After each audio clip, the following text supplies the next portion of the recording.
Pan India star Prabhas హీరోగా pan world లెవెల్లో కల్కి 2898 ఏడి సినిమా తెరకెక్కుతున్న సంగతి తెలిసిందే.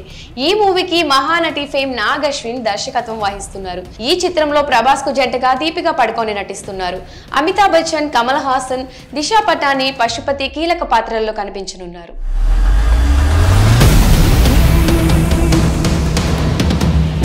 చిత్ర షూటింగ్ ప్రస్తుతం తుది దశకు చేరుకుంది.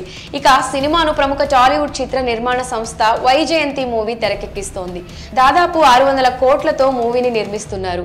మరికొన్ని నెలల్లో ప్రేక్షకులకు ముందుకు రానుంది ఈ మూవీ.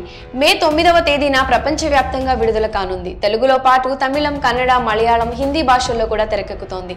అయితే ఈ మూవీ విడుదల విషయంలో వైజయంతి మూవీస్ ఓ సెంటిమెంట్ ను ఫాలో అవుతున్నట్లుగా తెలుస్తోంది. వైజయంతి మూవీస్ తెరకెక్కించిన జగదేక వీరుడు అతిలోక సుందరి సినిమా 1919 మే 9న విడుదలైంది. చిరంజీవి నటించిన ఈ మూవీ తెలుగునాట సంచలన విజయాన్ని నమోదు చేసింది. ఇండస్ట్రీ రికార్డును బ్రేక్ చేసింది. చిరంజీవితో పాటు వైజయంతి మూవీస్ కెరియర్ లోని ది బెస్ట్ చిత్రంగా కూడా నిలిచింది.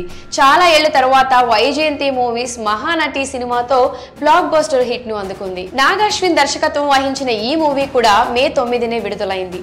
ఇప్పుడు కల్కి సినిమా కూడా మే 9వ తేదీన ప్రేక్షకుల ముందుకు రానుంది. దీన్ని బట్టి చూస్తే వైజయంతి మూవీస్ మే 9ని సెంటిమెంట్ గా బలంగా నమ్ముతున్నట్లు తెలుస్తోంది. ఇప్పటికే మూవీ నుంచి వచ్చిన ప్రతి అప్డేట్ బ్రహ్మాండంగా ఉంది. హాలీవుడ్ సినిమాతో పోటీ పడేలా సీన్లు ఉన్నాయి. దీన్ని బట్టి చూస్తే కల్కి 2000 కోట్ల మార్కును ఇట్టే చేరుకుంటుందని ఆశాభావం వ్యక్తం చేస్తున్నారు ఫ్యాన్స్. కాగా నాగ్ అశ్విన్ ప్రముఖ దర్శకుడు శేఖర్ కమ్ములా దగ్గర అసిస్టెంట్ డైరెక్టర్ గా పనిచేశారు. ఎవడే సుబ్రహ్మణ్యం సినిమాతో దర్శకుడిగా మారారు.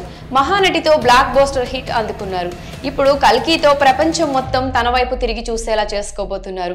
మరి వైజయంతి మూవీస్ కల్కి విడుదల విషయంలో ఈ సెంటిమెంట్ ఫాలో అవుతుందా అంటూ వస్తున్న వార్తలపై మీ అభిప్రాయాన్ని కమెంట్ సెక్షన్ లో కమెంట్ చేయండి. మరి వైజయంతి మూవీస్ కల్కి విడుదల విషయంలో ఈ సెంటిమెంట్ ను ఫాలో అవుతుందంటూ వస్తున్న వార్తలపై మీ అభిప్రాయాన్ని కమెంట్ సెక్షన్ లో కమెంట్ చేయండి.